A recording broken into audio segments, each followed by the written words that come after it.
Back to our channel. இன்னைக்கு நம்ம பார்க்க போகிறது வந்து ரொம்ப சிம்பிளாக குழந்தைங்கள்லேருந்து பெரியவங்க வரைக்கும் எல்லாருமே விரும்பி சாப்பிடக்கூடிய சீசி பாஸ்தா பண்ண போகிறோம். இது சீசி பாஸ்தான்னு சொல்லலாம், இல்லை க்ரீமி பாஸ்தான்னு சொல்லலாம், இல்லை ஒயிட் சாஸ் பாஸ்தான்னு சொல்லலாம், கார்லிக் பாஸ்தான்னு சொல்லலாம். ஸோ யாருக்கு எப்படி வேணுமோ பேர் வச்சுக்கோங்க. ஸோ இதுக்கு வந்துட்டு நான் ஒரு 150 கிராம் பாஸ்தா எடுத்திருக்கேன். ஸோ இந்த மாதிரி இருந்துச்சுன்னா நல்லாயிருக்கும் டேஸ்ட்டு. இதில் வந்து நிறைய மக்ரோனி டைப்பு வருது, ஸ்ப்ரிங் பாஸ்தா வருது. ஸோ இந்த மாதிரி எடுத்துக்கோங்க. இது வந்து 150 கிராம் வந்துட்டு எடுத்துகிட்டு வாஷ் பண்ணி வச்சுருக்கேன். இப்போ தண்ணி கொதிக்க ஆரம்பிச்சிருக்கு. கொதிக்கிற டைமில் வந்து நம்ம இதை ஆட் பண்ணிக்கலாம். ஒரு 5 மினிட்ஸ் வெந்தால் போதும் இது. ஸோ பாருங்கள், நல்ல சூடு தண்ணி ஆகிட்ட பிறகு கொதிக்க ஆரம்பிக்கும் போது போடுங்க. அந்த டைம்லேருந்து ஒரு 5 மினிட்ஸ் வெந்தால் போதும். அப்போ தான் உங்களுக்கு கொஞ்சம் நல்லா சாஃப்டாக இருக்கும்.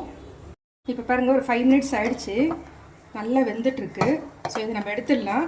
இந்த தண்ணியை வந்து வடிகட்டிட்டு திரும்ப வந்துட்டு நார்மல் வாட்டர் ஊற்றிட்டு நம்ம வடிகட்டியில் வச்சிடணும். நீங்கள் அப்படியே வச்சிட்டிங்கன்னா ஒன்று அப்படியே ஒட்டிக்கும். ஸோ இப்போ எப்படி செய்யுதுன்னு பாருங்கள்.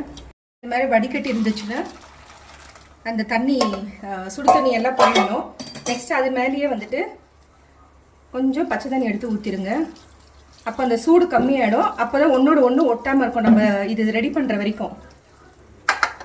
இது அப்படியே இருக்கட்டும். பேன் வச்சுட்டு ஹீட் ஆனதும் ஒரு ஸ்பூனுக்கு வந்து பட்டர் சேர்த்துடலாம். இது மெல்ட் ஆகணும்னு அவசியம் இல்லை. கொஞ்சமாக வந்துட்டு பூண்டு வந்து சேர்த்துக்கலாம். கொஞ்சம் நல்லா வதங்கணும். இது வந்து எங்கள் வீட்டில் குழந்தை சாப்பிட்றது. ஸோ அதனால் அவள் வந்து பூண்டு பீஸ் பீஸாக போட்டால் எடுத்து போட்டுருவா. நீங்கள் வந்து சின்ன சின்ன பீஸாக வந்து கட் பண்ணி போட்டுட்டு இதில் ஆட் பண்ணிக்கலாம். 2 ஸ்பூனுக்கு மைதா மாவு எடுத்திருக்கேன், அதே இதோட சேர்த்துடலாம். ஸோ இந்த பட்டர்லேயே வந்துட்டு அது நல்லா மிக்ஸ் ஆகணும். லோ ஃப்ளேம் பண்ணிக்கோங்க. நான் ஒரு 1/2 கப்புக்கு வந்து பால் எடுத்திருக்கேன். நம்ம ஒயிட் சாஸ் பண்ணுறோம். ஸோ அதனால் வந்துட்டு மைதா மாவு பால் சேர்த்து நம்ம பண்ணணும். இது வந்து இந்த பால் சூடாகிறதுக்குள்ளே இந்த மைதா மாவு அப்படியே கரைஞ்சிரும். இப்போ பாருங்கள், மைதா போட்டுட்டு நல்லா கலந்து விட்டாச்சு. இது நீங்கள் மைதா போட்டுட்ட பிறகு பால் ஊற்றுறதுக்கு முன்னாடி கொஞ்சம் நல்ல லோ ஃப்ளேம் பண்ணிவிடுங்க. இல்லைன்னா மைதா போட்டோன்னே திக்காக வந்து பேஸ்ட் மாதிரி ஆகிடும். ஸோ நம்ம கலந்துட்டு இந்த மாதிரி பதத்தில் இருக்கும். நெக்ஸ்ட்டு நம்ம வடிகட்டின பாஸ்தாவை இதோடு சேர்த்துடலாம். ஸோ இப்போ இதுக்கு தேவையான அளவு உப்பு, மிளகாய் வந்து காஞ்ச மிளகாய் வந்துட்டு கொஞ்சம் மிக்சியில் இது பண்ணிவிட்டு இந்த மாதிரி சில்லி ஃப்ளேக்ஸ் மாதிரி பண்ணியிருக்கேன். இது வந்து ஹர்ப்ஸ் ஆரிகனோ சேர்க்குறோம் கொஞ்சம். இதில் வந்து டேஸ்ட் கொஞ்சம் நல்லாயிருக்கும். கொஞ்சம் காரத்துக்கு வந்து சில்லி ஃப்ளேக்ஸ் போட்டிருக்கோம். இருந்தாலும் கொஞ்சம் பெப்பர் பவுட்ரு இதோடு சேர்த்துடலாம். கொஞ்சம் வந்து கஸ்தூரி மேத்தி, அதாவது வெந்தயக்கீரையை வந்து ட்ரை பண்ணி வச்சுருக்கிறது. ஸோ இதையும் நம்ம இதோடு சேர்த்துக்கலாம். கையில் வந்து கொஞ்சம் க்ரஷ் பண்ணி போடுங்க.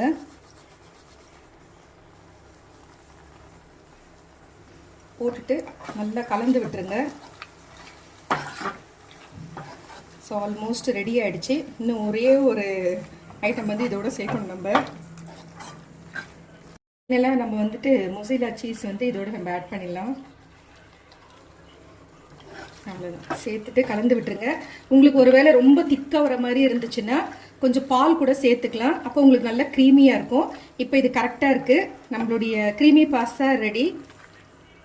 பிளேட்டில் வச்சு காட்டுறேன். இங்கே பாருங்கள், சீஸ் போட்டதுனால வந்துட்டு ஆக்சுவலாக குழந்தைங்களாம் ரொம்பவே லைக் பண்ணி சாப்பிடுவாங்க. ஆஹா, நூல் விடுற மாதிரி இருக்குது.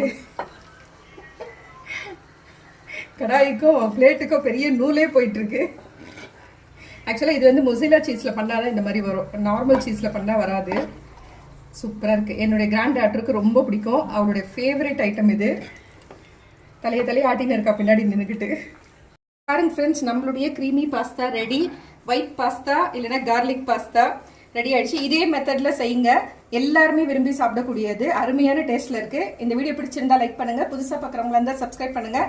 மறக்காமல் பெல் ஐக்கானை ப்ரெஸ் பண்ணுங்கள். அப்போ தான் நான் போடுற வீடியோ உடனுக்குடன் நோட்டிஃபிகேஷன் வரும். தேங்க்யூ ஃப்ரெண்ட்ஸ், டேக் கேர், பாய்.